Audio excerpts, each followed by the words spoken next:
Welcome everybody, welcome to the channel. It's Phil back with the Professional Painter and Decorator. I'm going to put in brackets semi-pro, amateur professional, plasterer, because the last video you saw I was actually doing this plasterboard ceiling and I was taping and jointing. And if you're back to watch me on this video, you're interested to see what it actually sanded down like and what we are going to do with it now it is all smooth. The intro to this video you saw because we didn't want to bore you, or shall we say that royal we, which means I didn't want to bore you actually sanding it down. So the intro was me using the Mirka. Just down here I've got a Mirka. I was sanding down obviously the adhesive stroke filler stroke tape and joint product, which we'll come on to in a moment, with a 120. Don't go any more than that. The bigger the number, the finer the sandpaper. 120 was just enough to actually start nibbing it down and not do too much damage and put too many scratches over the, if I can point, over the actual filler that had actually done. So if you've got a 120 that's slightly worn, yeah, it's good to go. Don't go any less, i.e. coarser than the 120. Take your time with it, don't over rush it, and you know what these Mirkas are like, they are a DA polisher, so if you do put too much pressure on them, they do stop on the gearbox chuck and it stops spinning. So don't over pressurize it, you know what I mean, don't put too much pressure on and just let the machine do its work. Now I've gone over all that ceiling, which you can see that I've done because that was the intro, and you're wanting to know a little bit more about how we actually finished off yesterday. Because over in that left shoulder is, in effect, the last video, and it was all about the ready mixed jointing, filling and finishing product that I picked up for £19 less my 10% discount at B&Q. And I thought to try this because this is a product that you can get, let's call it over the counter. You can go into B&Q and actually buy it if you've got something like this to do. Now I went for this one because it said no tape. I thought it might be a little bit thicker and stronger, and it was. We did use the scrim tape, which was the pink scrim tape, which you've seen on the last video. But I did find that that was a little bit too, I'll call it round, too thick to actually trowel on easily. So when I did the second skim, I added a little bit of water, made it up a little bit sloppy and floated over the original first lot of skimming with my Bessier smoother, and you know what, it was a dream to apply. It was a lot easier. So as I've just said, we're back today, we've sanded it down, and what am I going to use? You're going to say, Phil, what are you going to use to actually paint over this? Now, big shout out to Tim at Isomat, because he, no sponsorship, no promotion or anything, he sent me out last year, and Tim might say it was probably over 12 months, to try some of this Isomat Primer GB. Now this is for ready to use gypsum board primer. So I have the perfect surface, a plasterboard surface that needs a primer coat. So I thought, let's give it a try. Tim sent it out. I've got the surface that is ideal for it, and I'm going to be using this acrylic based, water based primer stroke sealer for bare plaster board with nothing on it. So this product is actually ideal to go straight over it. Now the idea is, use this, I will thin it down slightly, and I will be brushing and rolling it. There won't be any spraying, but this is a product that you can either brush, roll or spray. But for today's video, we are going to be brushing and rolling it. Now, the eagle-eyed people who might be able to see on the background around me, I did say on the last video, I have gone around with a little bit of cork to actually neaten off the edges. The tracking's following me and not my finger. Neaten off the edges. So when I come to use this product for painting, I will slightly go onto the wall and take in that cork and paint it in. Now, I've done this room a little bit backwards on because I have actually done the walls before. I was concentrating on the ceiling. That doesn't matter because the idea is I can then just touch up round the edges. I'm looking at the screen, looking at the camera, touch up round the edges with the grey that I've got just to neaten it up. Now this room is going to be my YouTube studio. It's a breeze block wall, and do you know what? It's going to be ideal for me, isn't it? It's going to be ideal. It's a low ceiling because it is like the back of a garage. It is a separate area to what I've got as a garage that's in the front, which I've been using previously, but now's the time to actually pull my finger out and make sure that I've got a studio that is fit for going forward with my YouTube channel. So what am I going to do? I'm going to get this out, I'm going to mix it up, I'm going to add a little bit of water. I've got to get my words out. I have had advice from Tim at Isomat that it would benefit from a little bit of a splash of water to make it a little bit easier to brush on, because we're going onto a porous, dry, bordered surface. But saying that, it does say ready to use. So I would always say just try your surface before you actually start thinning it. But I know that this is going to probably pull a little bit being over that paper surface of the plasterboard. So I would advise probably just put a little bit of water in if you're a little bit unsure, because there's nothing worse than trying to brush something that is pulling and making it a little bit difficult to brush on.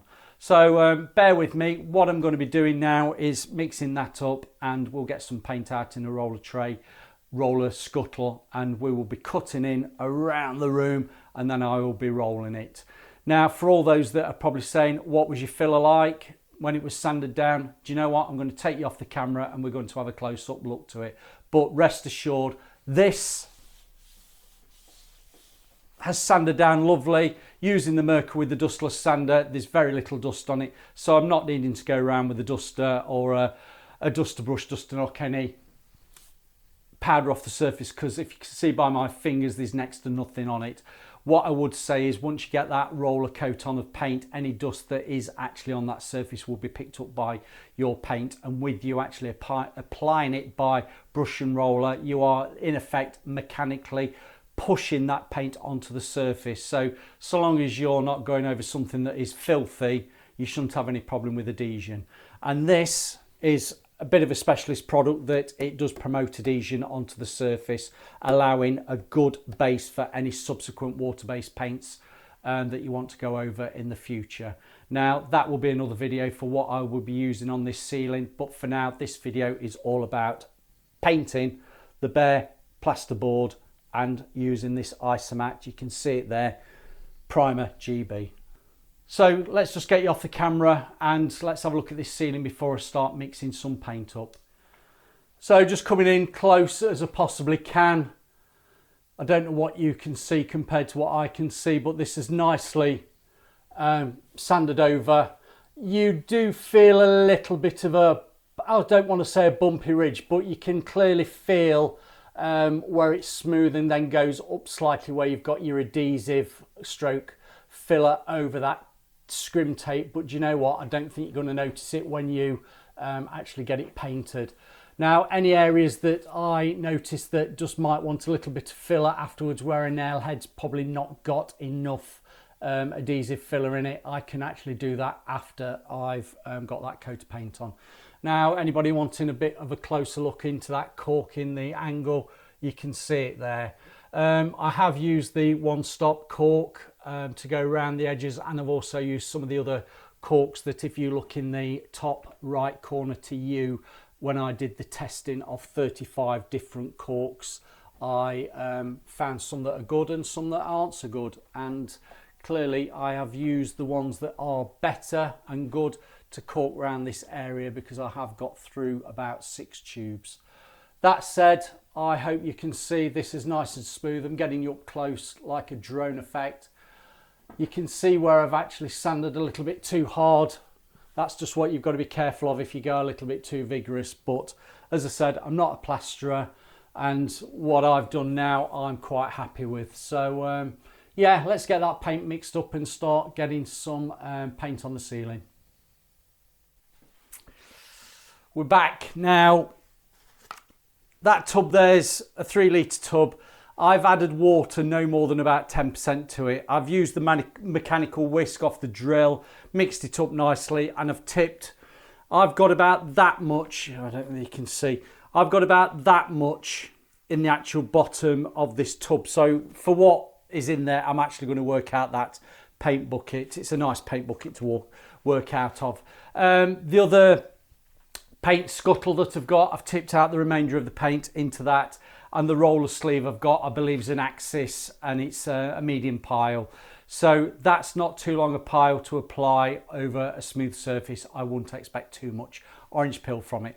What I might expect, and again, this is a new paint to me because it is a trial test paint that's been sent to me. Because I've thinned it, I'd expect probably a little bit of splatter coming off it. So I will move the camera out of the way when the roller sleeve is coming around this area. Now, I don't go around washing out the roller sleeve prior to actually using it in the paint, unless it is a brand spanking new roller sleeve, because there might be a bit of fluff and lint off the sleeve.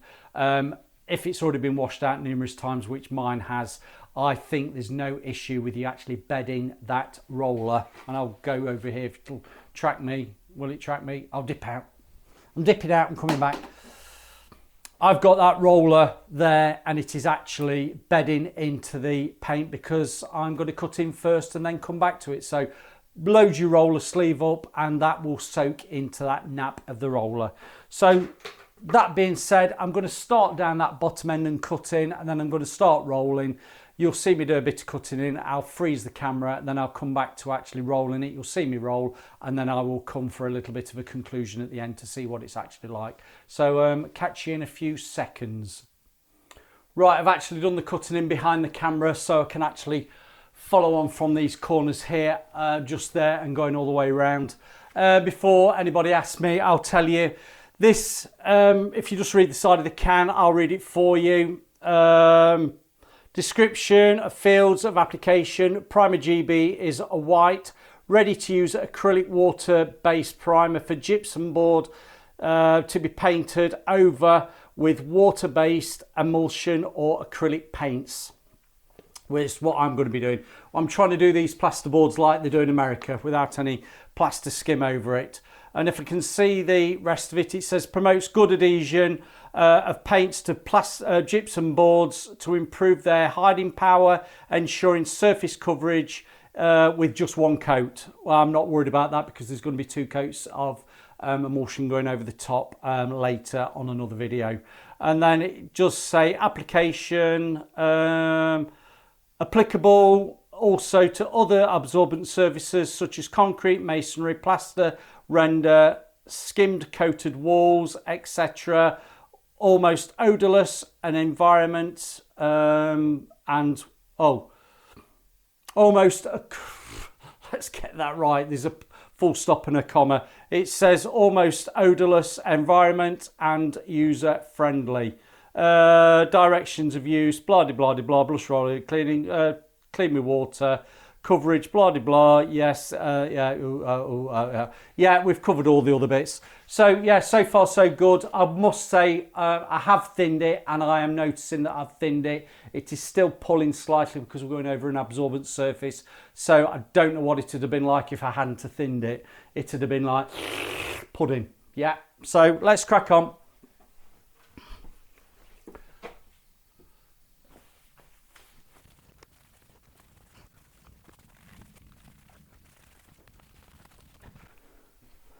Brush of choice today is the Monarch, and it's the Monarch Swift. That's the one with the reddish bristles.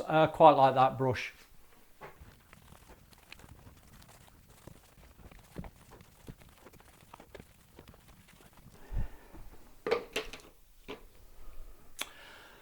That's gone on very nicely. I can see what I did earlier, which is only minutes ago, is actually drying out and bodying up. So it probably will be a very nice coverage stroke opacity for that first coat. Now, for the purpose of this video, I'm just going to start in that corner and bring it towards you. We'll do a little bit of a fast forward, and I think we'll shut the camera off because we don't want to bore you on that one. So I'll say goodbye now, and I'll catch you later on.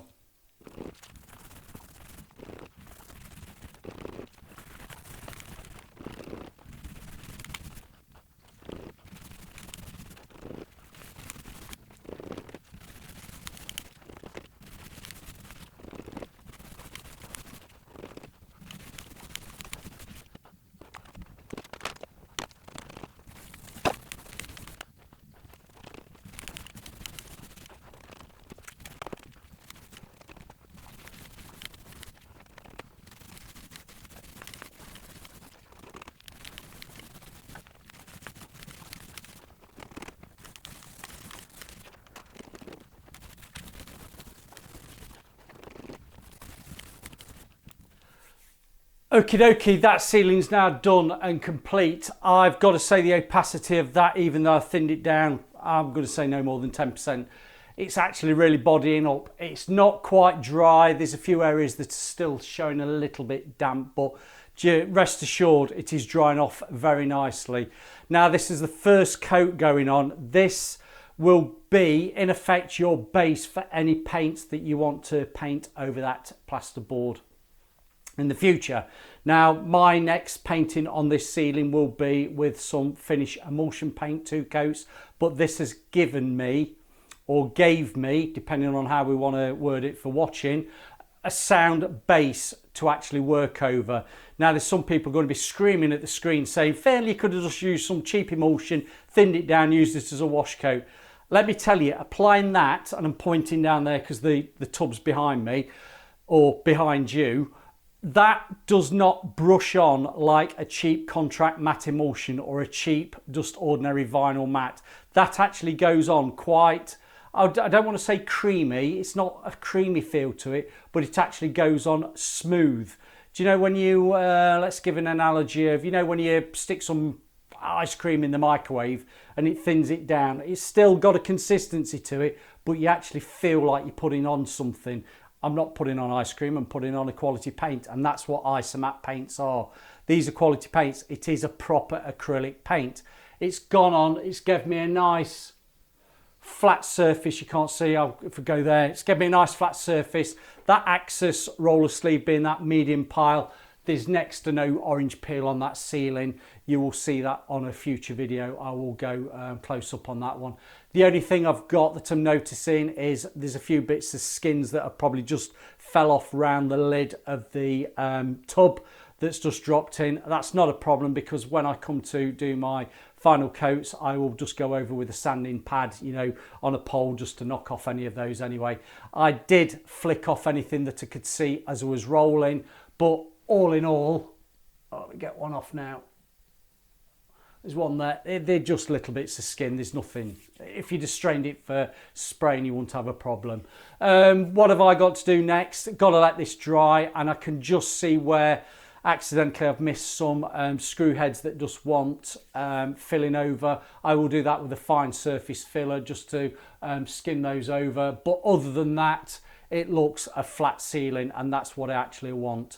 So thank you very much for listening to me. Watch the videos at the end. The next video after this in this studio for YouTube makeover, we'll be actually painting it with some more quality paint for a finished ceiling before the lights get fitted. So catch you in the future on the next videos. Thank you very much.